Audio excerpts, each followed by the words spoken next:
క్రీస్తునందున్న పరిశుద్ధులందరికీ ప్రభువైన క్రీస్తు నామంలో శుభాభివందనాలు.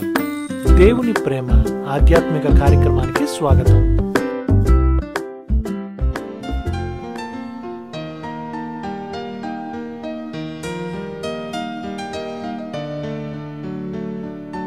ఎటుపోయినను మాకు శ్రమయే కలిగెను. 2 కొరింథీ 7వ అధ్యాయం 5వ వచనం. ఇలా మన మీద అంత కఠినంగానూ తెరపలేకుండానూ ఒత్తిడి కలిగేలా దేవుడు ఎందుకు మనల్ని నడిపిస్తున్నాడు?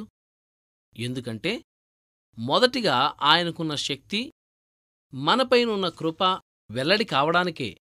ఇలాంటి ఒత్తిడిలో లేకపోతే ఆయన మనకింతగా తెలిసేవాడు కాడు. అయితే ఆయన శక్తిలోని మహాత్మ్యం మనలో వెల్లడయ్యేలా ఆయన తన సంపదను మట్టి కుండలమైన మనలో దాచాడు. మనం ఎంతగా ఆయన మీద ఆధారపడాలో ఇది తెలియజేస్తుంది. దేవుడు మనకి నిరంతరం నేర్పిస్తున్నాడు. మనల్ని పూర్తిగా తన చేతుల్లోనికి తీసుకుని తన ఆధీనంలో ఉంచుకోవాలని ఆశిస్తున్నాడు. యేసు ప్రభువు నిలిచిన చోటు ఇదే. ఇక్కడే మనల్ని కూడా నిలబడమని ప్రబోధిస్తున్నాడు. మన సొంత శక్తితో కాదు, ఎప్పుడూ ఆయన చేతిని పట్టుకుని ఆయన శక్తితోనే నిలబడాలి. ఒక్క అడుగైనా ఒంటరిగా వేయడానికి సాహసించకూడదు. ఇది మనకు నమ్మికను బోధిస్తుంది. శ్రమల ద్వారా తప్ప విశ్వాసాన్ని అలవర్చుకునేందుకు వేరే మార్గం లేదు. శ్రమలే దేవుని విశ్వాస పాఠశాలలు. జీవితంలో ఆడుతూ పాడుతూ సుఖించే కంటే దేవుని మీద ఆధారపడటం నేర్చుకోవడం మనకు మంచిది.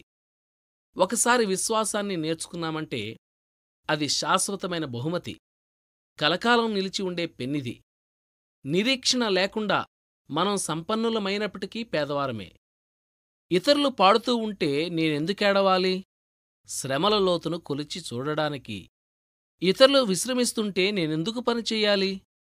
దేవుని ఆజ్ఞ మేరకు నీ బలాన్ని వెచ్చించడానికి. ఇతరులకన్నీ దొరుకుతుంటే నావెందుకు పోగొట్టుకోవాలి? పరాజయపు చేదును చవిచూడటానికి. అందమైనవన్నీ ఇతరులకు దక్కుతుంటే నాకీ జీవితం ఏమిటి? నీ జీవితం ఎలా ఉంటే నిత్యత్వంలో వికసిస్తుందో దేవునికి తెలుసు కాబట్టి. దేవుని ప్రేమ ఆధ్యాత్మిక కార్యక్రమాన్ని చివరి వరకు వీక్షించిన శ్రోతలందరికీ మా హృదయపూర్వక వందనాలు. తిరిగి మరలా రేపటి ఉదయకాల సమయంలో కలుసుకుందాం. అంతవరకు సెలవు. May God bless you. దేవుడు మిమ్మల్ని అందరినీ దీవించును గాక. ఆమెన్.